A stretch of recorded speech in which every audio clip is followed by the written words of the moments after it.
अल्हम्दुलिल्लाह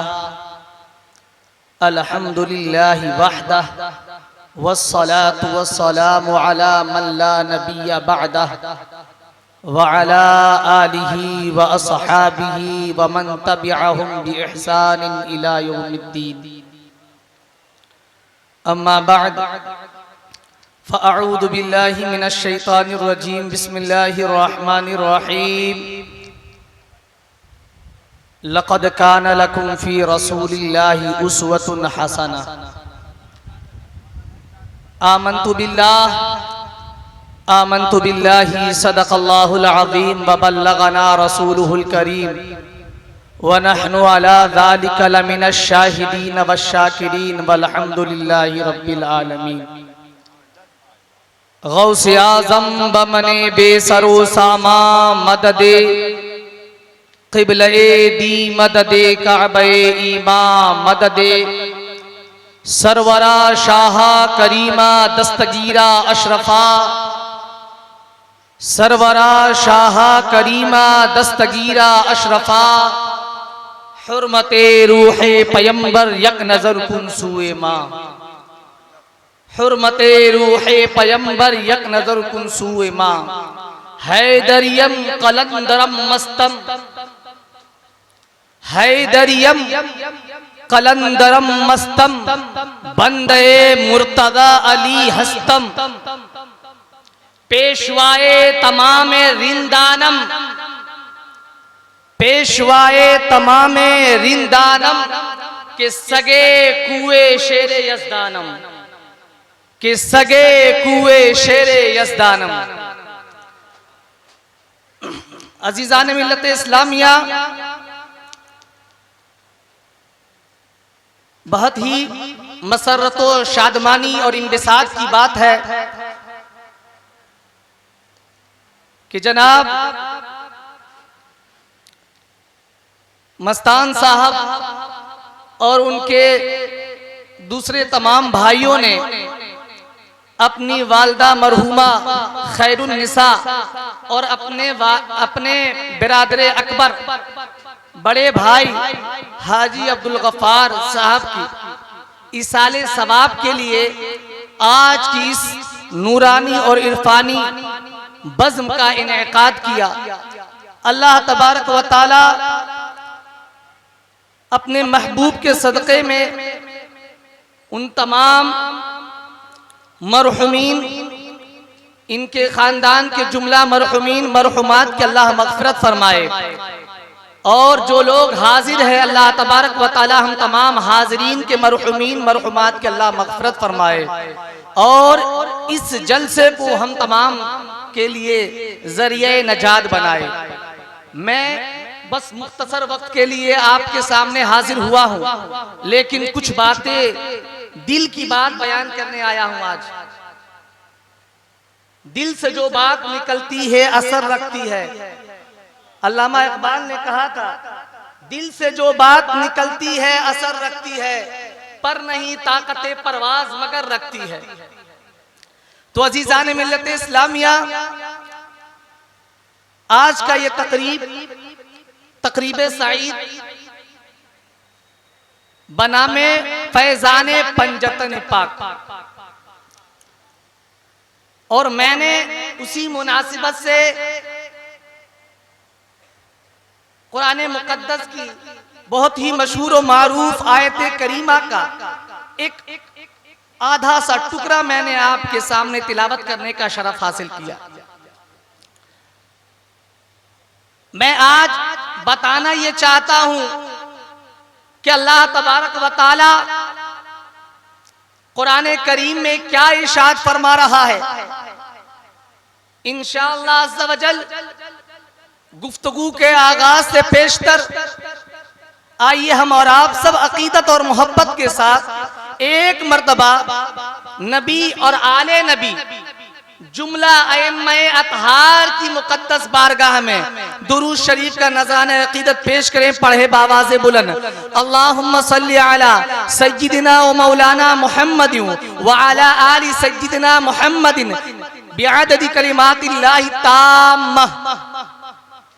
अजीज़ान मिल्लत इस्लामिया,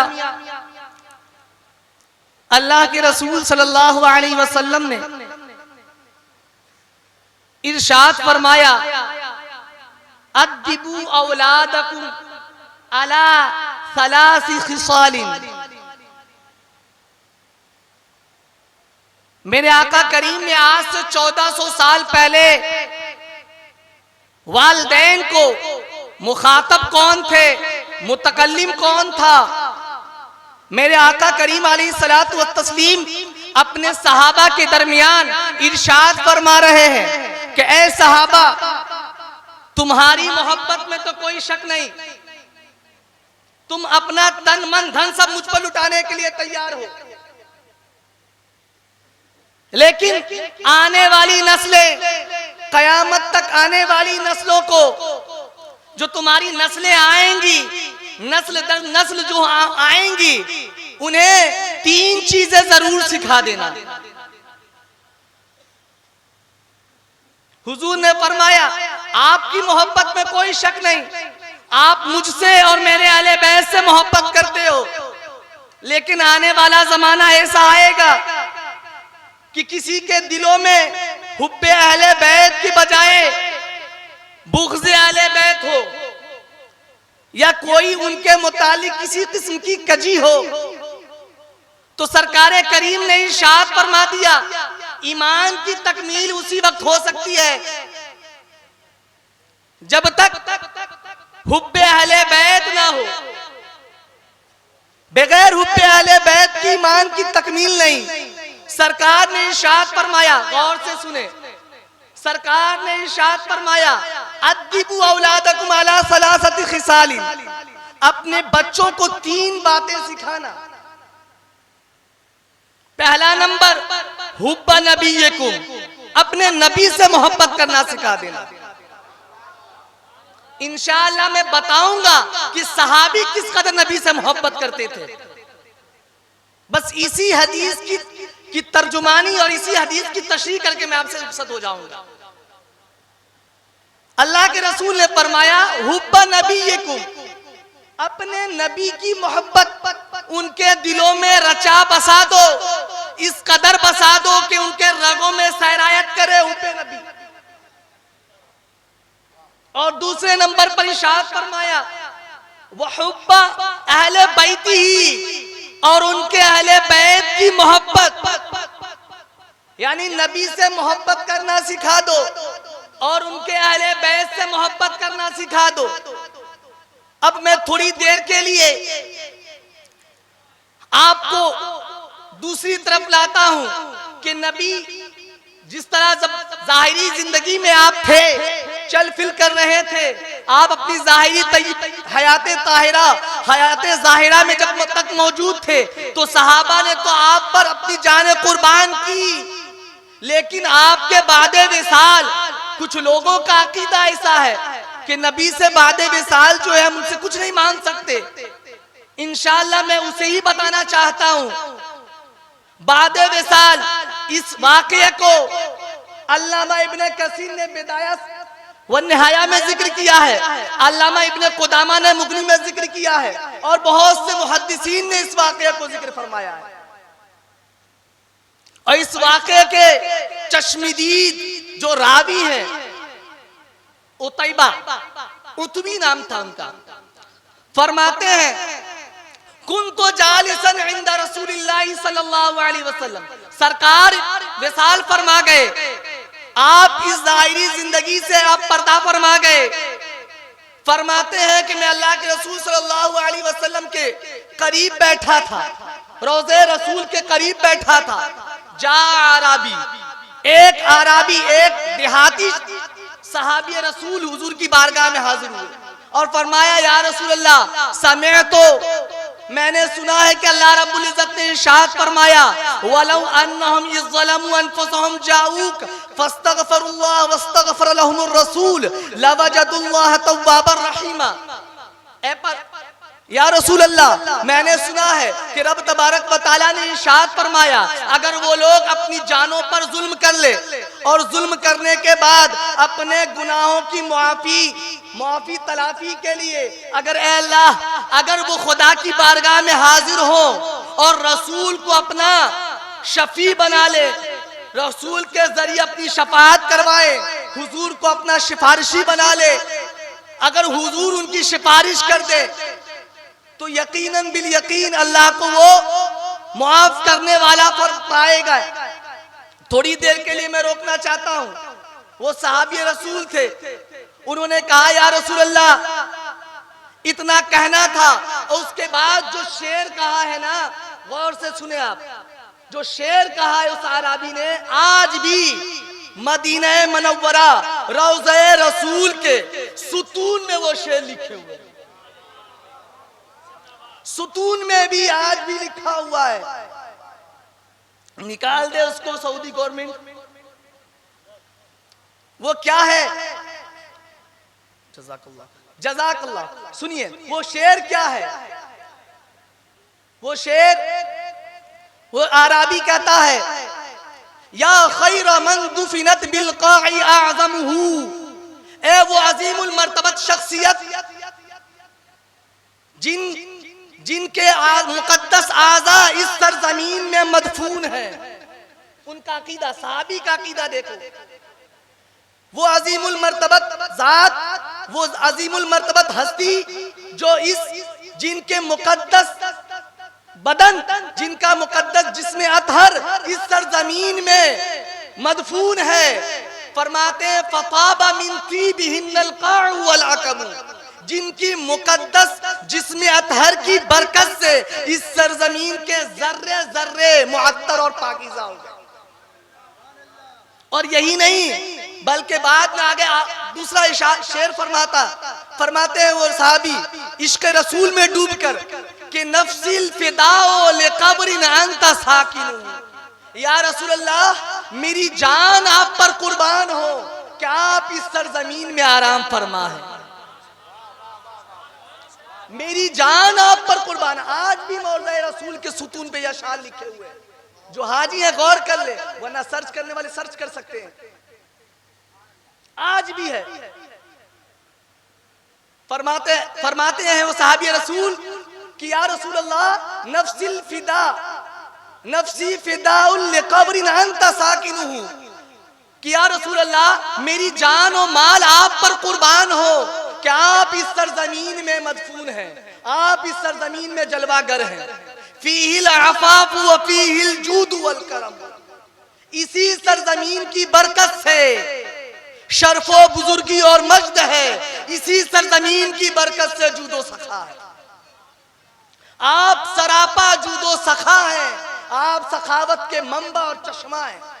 उसके बाद क्या फरमाते, अंतल हबीबुल लज़ी तुरजा शफाअतुहु, ये शेर का, अंतल हबीबुल लज़ी तुरजा शफाअतुहु, या रसूल अल्लाह अल्लाह के वो हबीब हैं जिनकी वसीले से शफाअत की उम्मीद की जाती है। अला सिराती इज़ा मा ज़ल्लतिल क़दम, कहां पर? पुल सरात पर जब बड़े बड़ों के कदम उखड़ जाएंगे, ऐसे नाजुक हालत में या रसूल अल्लाह आपकी शफाअत की जरूरत है, आपकी शफाअत की जरूरत है। वो सहाबी रसूल थे ना, इसलिए उन्होंने अपने अकीदा का इजहार किया। और ये कहने के बाद ज़ारो कतार रोने लगे, रोने के बाद चले गए। अब रोज़े रसूल से निकले हैं। रावी कहते हैं, उतबी कहते हैं मेरी आंख लग गई, गलबतनी आईनी, मेरी आंख लग गई। मैंने क्या देखा? फराइतु फिल मनामी रसूलुल्लाह, मैंने ख्वाब में रसूल करीम की ज़ियारत की और फरमाया हुजूर ने, ए उतबी अदरिकहु व बश्शिरहु बिल मग़फ़िरा, ए उतबी उस आराबी सहाबी को पकड़ो और उसे ये खबर और उसे ये बशारत दे देना, उसे ये मुज़दा सुना देना, उसे ये खुशखबरी दे देना कि अल्लाह रब्बुल इज्जत ने उसकी मग़फ़िरत फरमा दी। अल्लाह रब्बुल इज्जत ने उसकी मग़फ़िरत फरमा दी। तो ये सहाबी रसूल का अकीदा था। और आज और कैसा अकीदा था सहाबी रसूल का?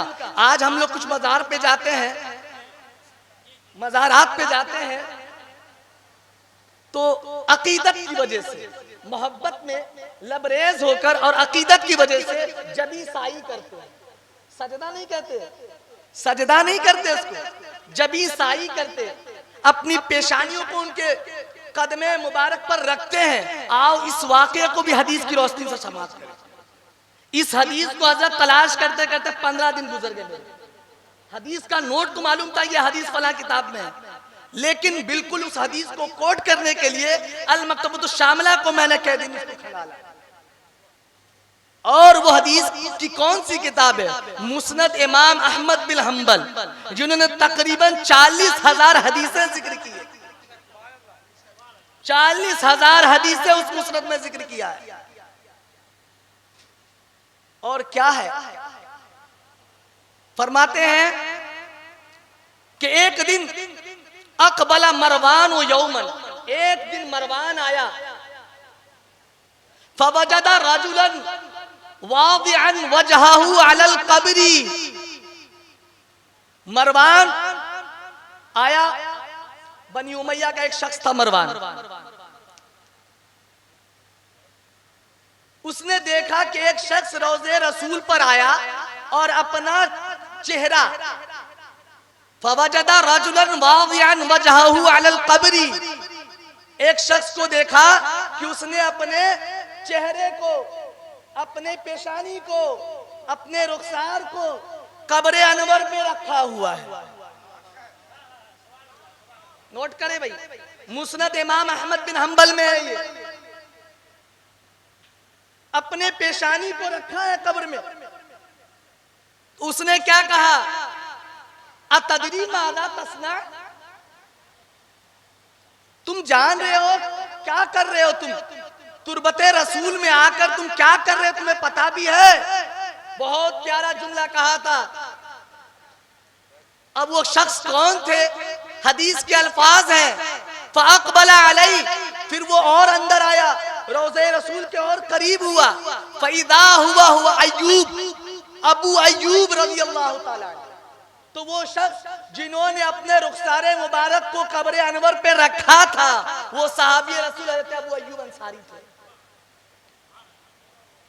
अपने पेशानी को जो हुजूर के तुरबत पे रखा था, वो सहाबी रसूल और कोई नहीं, हज़रत अबू अय्यूब अंसारी रज़ियल्लाहु ताला अन्हु। जब मरवान ने उनसे कहा अतदरी मादा तस्ना, तू जानता है कि तू क्या कर रहा है? तो उसने वो जुमला कहा था, नोट करें पिलखाना वाले, नोट करें। उन्होंने कहा, नाम मैं जानता हूं कि मैं कहां आया हूं, जी तो रसूलुल्लाह सल्लल्लाहु अलैहि वसल्लम वलम आतिल हजरा, मैं हुजूर की बारगाह में आया हूं, पत्थर के पास नहीं आया।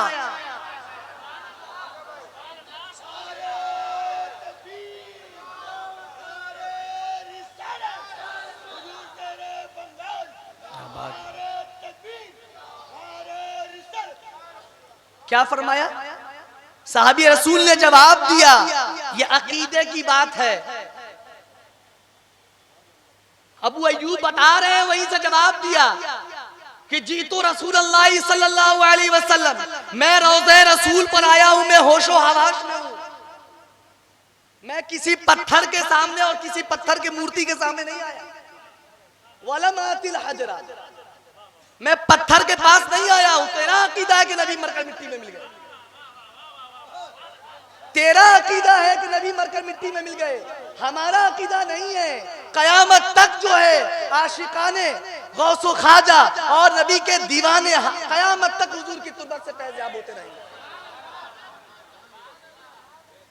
और हमारा अकीदा, हमारे सुन्नत वल जमात का अकीदा ये है, मैं जज्बाती तकरीर नहीं कर रहा हूं भाई, पूरे मुस्तनद किताबों के हवाले से बात कर रहा हूं मैं, बगैर एविडेंस के, बगैर रेफरेंस की बात नहीं कर रहा हूं मैं कि हवाई फायरिंग करके चला जाऊंगा। मैं जो भी बोल रहा हूं वो अकीदे अहले सुन्नत बता रहा हूं। ये तो सहाबी रसूल थे, उन्होंने फरमाया कि मैं जानता हूं मेरा रसूल जिंदा है, बाहयात है अपने कब्र अनवर में, मैं पत्थर के मूर्ति के सामने नहीं आया। और यही और मेरे हम लोगों का अकीदा यह है कि मेरे रसूल कल भी गुंबदे खजरा में आराम फरमाकर हम गुनाहगारों की रहनुमाई फरमा रहे थे और आज भी फरमा रहे हैं और सुबह कयामत तक फरमाते रहेंगे। पहले नबी से मोहब्बत करना सिखाना, पहले नबी की मोहब्बत डालना। अगर नबी की मोहब्बत नहीं तो फिर वो कोई फायदा नहीं। नबी की मोहब्बत उसी वक्त कामिल होगी जब अहले बैत की मोहब्बत होगी उसमें। और तीसरी बात फरमाई हुजूर ने वक़िराअतुल कुरान, और कुरान की तिलावत, कुरान पढ़ना सिखा देना, कुरान को समझना सिखा देना और कुरान पर अमल करने का तरीका बता देना। हुजूर अपने चाहने वालों को कल भी आराम फरमा रहे थे गुंबदे खजरा में, वहीं से रहनुमाई फरमा रहे और वहीं से दस्तगीरी फरमा रहे हैं और आज भी फरमा रहे हैं और कयामत तक फरमाएंगे। इमाम शाफी रज़ी अल्लाह ताला, गौर से सुने, इमाम शाफी रज़ी अल्लाह ताला इमाम बुखारी के दादा उस्ताद हैं। जो बुखारी का रट लगाते हैं ना लोग, सुने, दादा उस्ताद हैं। आप फरमाते हैं कि एक रात इमाम शाफी रज़ी अल्लाह ताला सो गए। जब सो गए तो ख्वाब में रसूल करीम सल्लल्लाहु अलैहि वसल्लम की ज़ियारत हुई, हुजूर की ज़ियारत हुई और हुजूर ने क्या फरमाया कि ए मोहम्मद बिन इदरीस शाफई, फला मकाम में मेरा एक मुहिब है, मेरा एक आशिक सादिक है, तुम मेरा सलाम उस तक पहुंचा देना। सुबह हुई, हज़रत इमाम शाफई ने रबी बिन सुलेमान को एक खत लिखकर, और जो हुजूर ने ख्वाब में बताया था वो सब लिखकर अपने एक खादिम को भेजा। कहाँ भेजा? इमाम अहमद बिन हंबल के पास। इमाम अहमद बिन हंबल वो जात हैं जो इमाम बुखारी के भी उस्ताद हैं।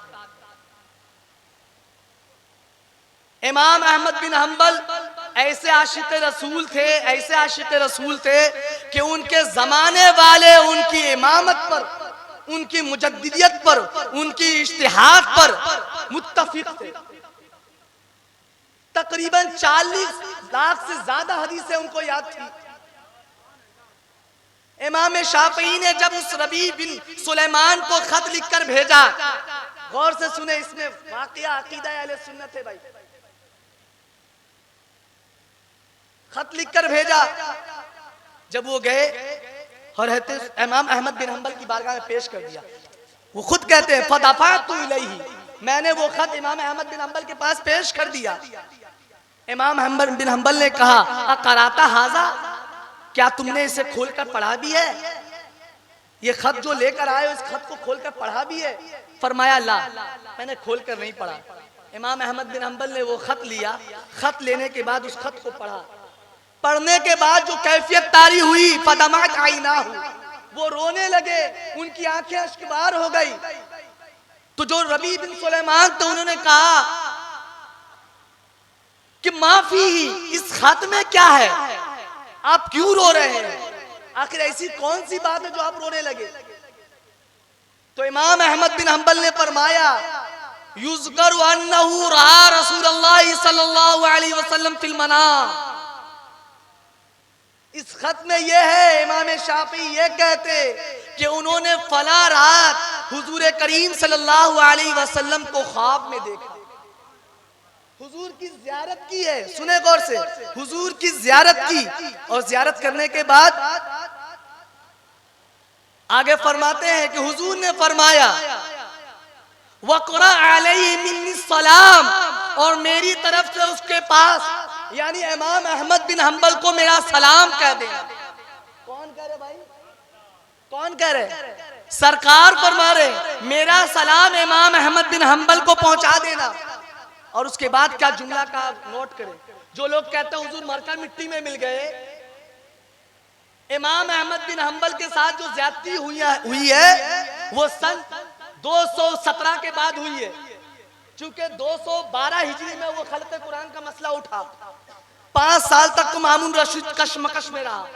5 साल के बाद उसने जब अहमद बिन दाऊद मुअतज़ली को काज़ी क़ुज़ात बनाया और बजब्र ये खल्क़ कुरान का मसला सबको आम और खास सबको मानने पर मजबूर कर दिया था, तो फिर उस वक्त इमाम अहमद बिन हंबल को कैदोबंद की जिंदगी और सलाखों के साथ जो है जिंदगी गुजारनी पड़ी। उससे पहले सरकार का विसाल तो पहले हो गया सन 11 हिजरी में, लेकिन 200 साल बाद क्या होने वाला है। सरकार तुर्बत अनवर से ही इमाम शाफी को ख्वाब में बता रहे हैं कि मेरा सलाम कह देना, और उसके बाद क्या कहना, उसके बाद कहना सतुम तहनु अन करीब है अहमद बिन हंबल तेरा इम्तिहान होगा, अल्लाह तेरी आजमाइशें करेगा। वतुदआ इलल कौली बिखल्क़िल कुरान फला तुजिबहुम, तुझे मजबूर किया जाएगा कि कुरान मखलूक है, इसको तस्लीम करो, लेकिन तुम हरगिज इसे तस्लीम मत करना। और क्या फरमाया, इतना कहने के बाद हुजूर ने तो समझाया, तलकीन की, दस्तगीरी फरमाई और आगे जुमला भी फरमा दिया हौसला अफजाई के लिए, तशफीए कल्बी के लिए कि यरफ़अल्लाहु लका अलमन यौमल क़ियामा, अल्लाह तबारक व तआला तेरे शर्फो मज्द का अलम कयामत तक हमेशा बुलंद रखे। ये जब जुमला कहा तो रबी बिन सुलेमान जो आए थे वो मचल गए। अच्छा, इतनी खुशखबरी की बात है तो मुझे तो कुछ इनाम मिलना चाहिए, मुझे कुछ इनाम मिलना चाहिए। सरकार का मुद्दा है आपके मुताल्लिक कि सरकार ने मदीने से आपको सलाम भेजा और आपकी दस्तगीरी फरमा रहे कि आने वाले जमाने में ऐसा होगा, तुम अपने मौके पर डटे रहना, साबित कदमी और इस्तेकामत की दुआ करना, तुम्हारे पाँव में जो है, तुम्हारे पाँव में लग़्ज़िश ना आने पाए, पाँव जो है तुम्हारा जुम्बिश ना करना पाए।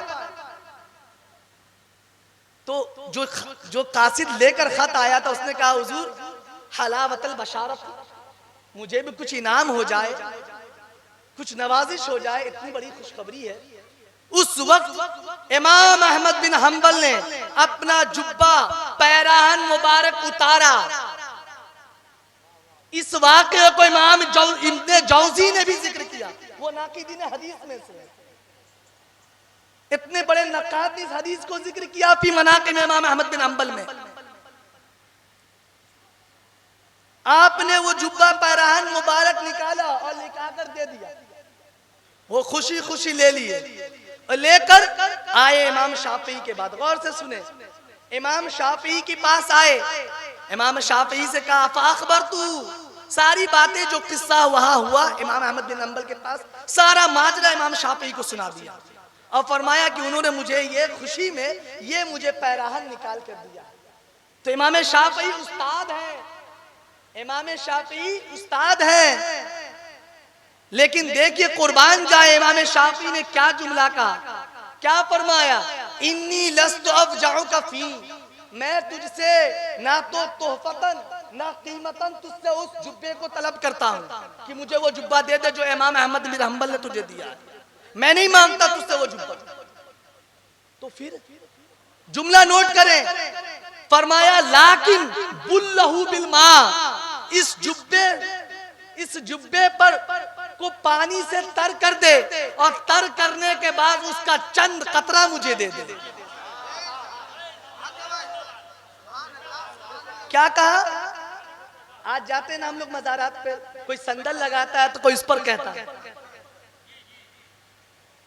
क्या फरमाया इमाम शाफी दे रहे, भाई लगाओ फतवा उन पर, वो तो जलील कद्र तबे ताबीन में आते हैं, इमाम बुखारी के दादा उस्ताद है, ये अकीदा बता रहा हूं।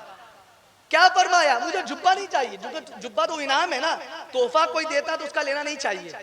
इमाम शाफी ने कहा ना तो मैं कीमत अदा कर सकता हूँ उस जुब्बे का और ना ही तुमसे कहूंगा कि मुझे हिबा कर दो, हदियतन दे दो, लेकिन बस इतना करम कर देना कि तुम इस जुब्बे को थोड़ा तर कर देना पानी से, और उस पानी, उस जुब्बे के तर किए हुए पानी जो कतरात है वो चंद कतरा मुझे दे देना। क्यों क्यों?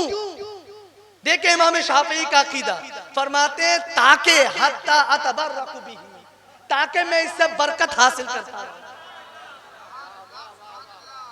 क्या कहा, ताकि मैं इससे बरकत हासिल करता रहूं। आज गुस्ल मज़ार शरीफ होता है, गुस्ल शरीफ का भी पानी होता है, तो लोग उसे तबर्रुक के तौर पर रखते हैं। यह अकीदा है इमाम शाफई। हम अकीदे के एतबार से तो कोई बात नहीं, बिल्कुल फिट है, लेकिन अमल के एतबार से अनफिट है। अमल के एतबार से अनफिट है।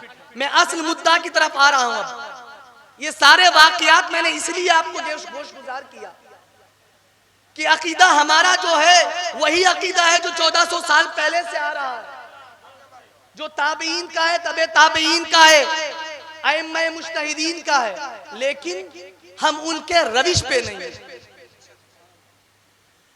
किसी बुजुर्ग ने कहा था कि लोग गौस को मानने वाले हैं, गौस का मानने वाले नहीं हैं। तवज्जो दो हज़रत, क्या फरमाया था? अभी गौस का नारा लगाएंगे, पंजतन पाक का नारा लगाएंगे, कहा उनको मानने वाले उनका मानने वाले नहीं हो। बात समझ में आ रही कि नहीं? उनको मानना और उनका मानना एक है। उनको मानना, लेकिन उन्होंने क्या कहा उसे मत नहीं मानते।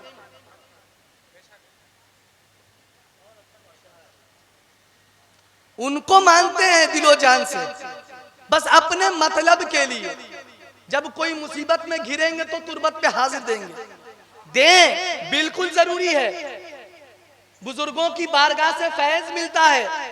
खुद इमाम हुजूर निजामुद्दीन औलिया फरमाते हैं, एक बार मैं अपने दादा पीर कुतुबुद्दीन बख्तियार काकी के बारगाह में हाजिर हुआ। तवज्जो दे हजरत, बारगाह में हाजिर हुआ तो इंसान जब हम लोग में से कोई भी हाजिरी देता है तो दिल में ख्याल आता है, पता नहीं हुजूर इस वक्त अपने तुरबत अनवर में जलवा फरमा है या अपने तसर्रुफात से, रब की दी हुई ताकत से किसी और जगह मक्का मदीने की सैर में है। यही तसव्वुर, यही ख्याल, यही फिक्र उस वक्त हुजूर निजामुद्दीन औलिया को भी हुई। बस दिल में ये तसव्वुर हुआ कि पता नहीं मेरे दादा पीर तुरबत अनवर में आराम फरमा है कि नहीं, ये बस ख्याल आया। अब भाई दिल पर तो कोई कब्जा तो है नहीं, ख्याल आ ही जाता। हाँ, उसका जबान से इकरार हो जाए या इजहार हो जाए तो उस पर गिरफ्त। दिल पर और ख्याल तो कुछ भी आ सकता है।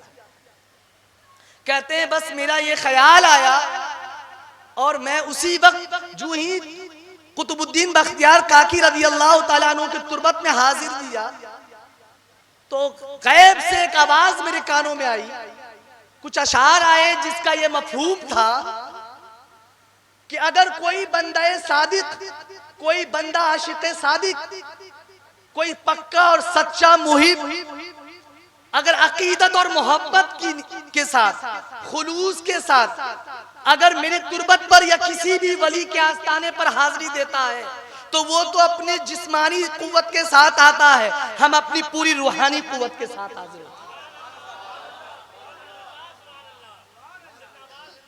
हम अपनी पूरी रूहानी ताकत और पूरी रूहानी कुव्वत के साथ हाजिर होते हैं।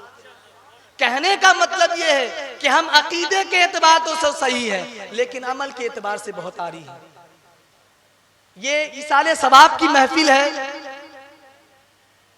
मरहुमा खैरुन निसा के बच्चों ने जो इस अपने वालदा के 40वें के सिलसिले में गालिबन महफिल का इनेकाद किया। अल्लाह के रसूल ने फरमाया, मैं आखिरी बात बोलकर अपनी गुफ्तगू को खत्म करता हूं, दुनिया में सबसे कीमती चीज क्या है बताएं तो कोई बोलिए भाई, कितने समझदार है मैं थोड़ा देखूं। सबसे कीमती चीज क्या है? एक वालिदैन के लिए सबसे कीमती चीज क्या है? हाँ? वालिदैन की बात कर रहा हूं, शोहर की, औरत की नहीं। औलाद। क्या? औलाद। क्यों? क्योंकि अल्लाह के रसूल सल्लल्लाहु अलैहि वसल्लम ने इरशाद फरमाया, देखिए बात गौर कीजिएगा, जब बच्चा होता है, बच्चा ही ना बड़ा होता है तो फिर बाप बनता है और दादा बनता है। तो इब्तिदा तो शुरू से होती है ना, बचपन से ना होती, इसलिए मैंने बच्चे को लिया है, औलाद कहा है, बाप और दादा नहीं कहा। बाप दादा बाद में बनता, पहले बेटा होता है कि नहीं? हुजूर ने फरमाया, इज़ा मातल इंसान इनक़ता अमलुहु, जब इंसान इस दुनिया में फानी से चला जाता, सब मामला खत्म हो जाता, लेकिन 3 चीजों से उसे फायदा पहुंचता है। उन 3 चीजों में से सदका जारिया है, मस्जिद बना दिया, मदरसा बना दिया, या किसी गरीब की शादी में ताउन किया, एक चीज। दूसरी चीज ऐसा इल्म जिससे लोग दूसरे लोग फायदा उठाएं, लाइब्रेरी बना दिया या किताबें मदरसे में दे दिए, जिसे पढ़ के बच्चे उनके वालिदैन को क्या है इसका सवाब मिल रहा है। तीसरी चीज जो फरमाया वो गौर करें, हुजूर ने फरमाया वलदुन सालिह, नेक लड़का। ये माँ बाप की सबसे अनमोल पूंजी होती है। आज मरहुमा खैरुन्निसा इस दुनिया में नहीं है, आज हाजी अब्दुल गफ्फार साहब इस दुनिया में नहीं है, लेकिन उनके अहले खाना है ना, वो क्या उनके इसाले सवाब के खातिर इस महफिल का इनेकाद किया। वो नेक साले बेटे क्या करते हैं, अल्लाह के रसूल ने खुद इरशाद फरमाया, वो 3 चीजें जिससे इंसान को दुनिया में से जाने के बाद भी फायदा पहुंचता है, सदका जारिया या फिर ऐसा इल्म जिससे दूसरों को बांटा हो, और तीसरा नंबर एक नेक साले बेटा जो उसके जाने के बाद उसके लिए दुआएं मगफरत करता हो। दुआएं मगफरत कब करेगा, जब हम बच्चों को इस लायक बनाएंगे तब ना। आजकल का बच्चा, हमारा नौजवान लड़का बेराह रवी का शिकार हो रहा है। 10 साल 12 साल की उम्र में वो मोबाइल घाटना शुरू कर देता, और मुआशरे में जो बुराइयां पनप रही हो तो अल्लाह अकबर अपने उरूज पे, उरूज और इर्तिका की मनाजिल तय करता चला जा रहा है। मैं मज़ाहिया तौर पर कह रहा हूं, इसे हमें कैसे कंट्रोल करना चाहिए। मुआशरा जो है ना फर्द से बनता है। अगर हर इंसान अपने बाल बच्चों पर निगाहबानी करे, उसकी निगरानी करे, उसे दीनी तालीम दे, अल्लाह रब्बुल इज्जत दीन के साथ साथ दुनिया भी सिखाए, और ये फिक्र ना करे कि आगे चल के क्या होगा, वो उसका मुकद्दर होगा। हजरत उमर बिन अब्दुल अजीज के 11 बेटे थे। जब उनका इंतकाल हो गया, इंतकाल का वक्त करीब हुआ, तो दुनियादार लोग आए, गौर से सुने। उसने कहा, उमर बिन अब्दुल अजीज आपने सबके साथ तो अच्छा किया, आप इस दुनिया से इस हाल में जा रहे हैं कि कोई भी आपसे खफा नहीं है, अपना हो या बेगाना हो, मुस्लिम हो या गैर मुस्लिम हो, हर कोई आपका मदसरा है, सनाखा है, हर कोई क्या है आपकी तारीफ और तौसीफ में रतबुल लिसान है। लेकिन आपने अपने बच्चों के साथ अच्छा नहीं किया। क्या कहा था? कुछ दुनियादार आए, जब हज़रत उमर बिन अब्दुल अजीज अलील हो गए, सख्त बीमार हो गए थे, तो कुछ दुनियादार आए और उनसे कहा अपने बच्चों के साथ अपने अच्छा व्यवहार नहीं किया, उनके साथ बड़ी नाहक तलफी की है आपने, बहुत गलत व्यवहार किया है। फरमाया क्या? फरमाया कि आपने अपने बच्चों के लिए कोई प्रॉपर्टी नहीं रखी। आप तो खलीफा थे, आप चाहते तो एक बैतुल माल से एक वजीफा मुकर्रर कर देते कि मेरे जाने के बाद इन 11 बच्चों को मिलता रहता, हर माह हर साल मिलता रहता, वो ऐश और आराम की जिंदगी गुजारते। तो आपने क्या जुमला कहा था सुने, बस उन आखिरी जुमले को बोलकर मैं आपसे रुखसत हो रहा हूं। फरमाया था, अरे नादान, अल्लाह का शुक्र है कि मैंने अपने बच्चों को इंसान बनाया,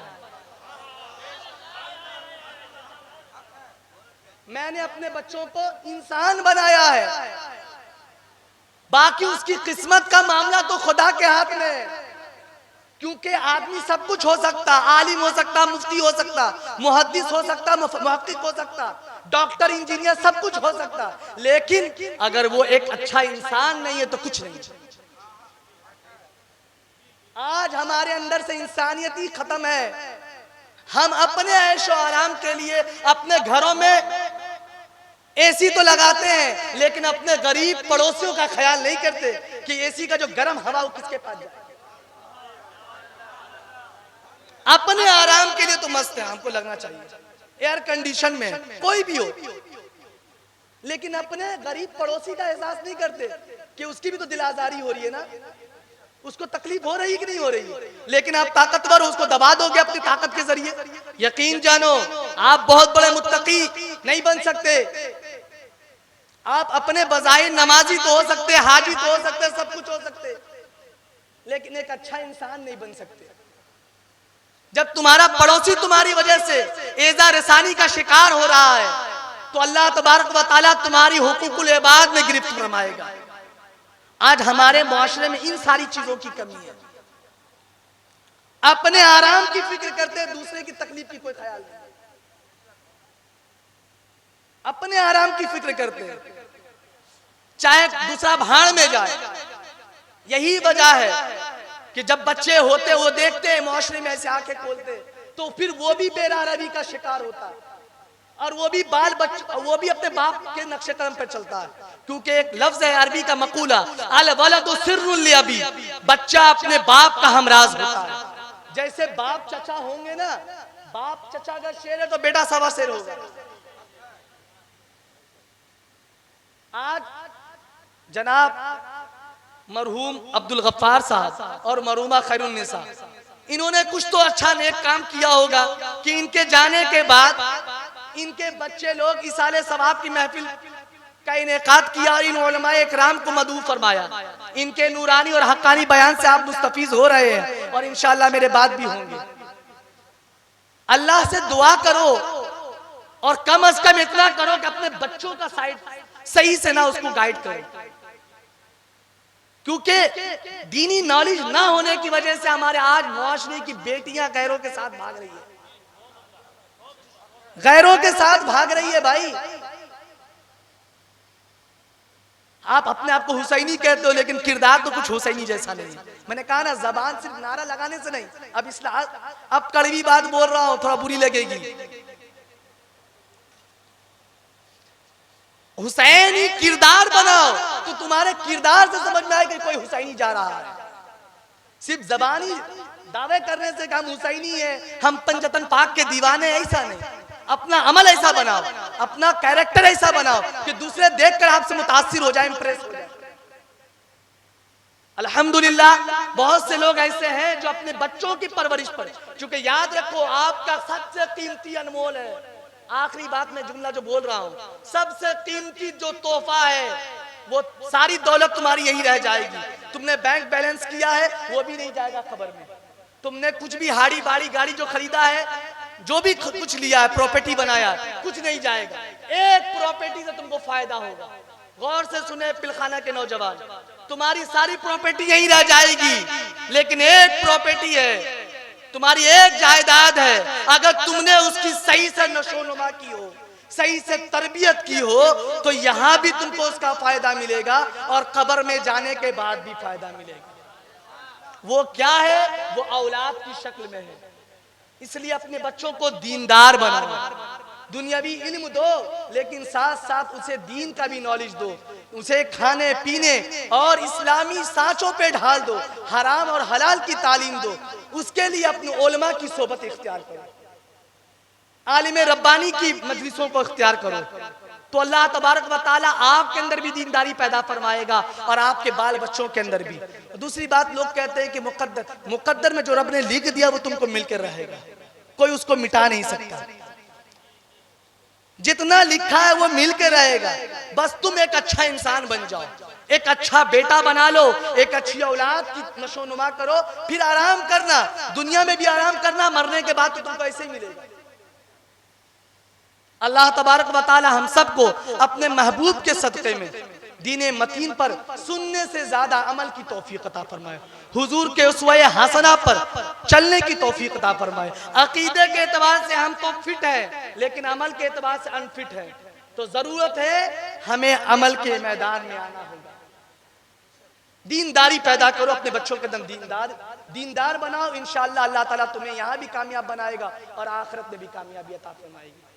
बस इन्हीं जुमलों पर मैं अपनी गुफ्तगू को ख़त्म करता हूँ। व आखिर दावाना अनिल हम्दुलिल्लाहि रब्बिल आलमीन। अस्सलामु अलैकुम व रहमतुल्लाहि व बरकातुहू।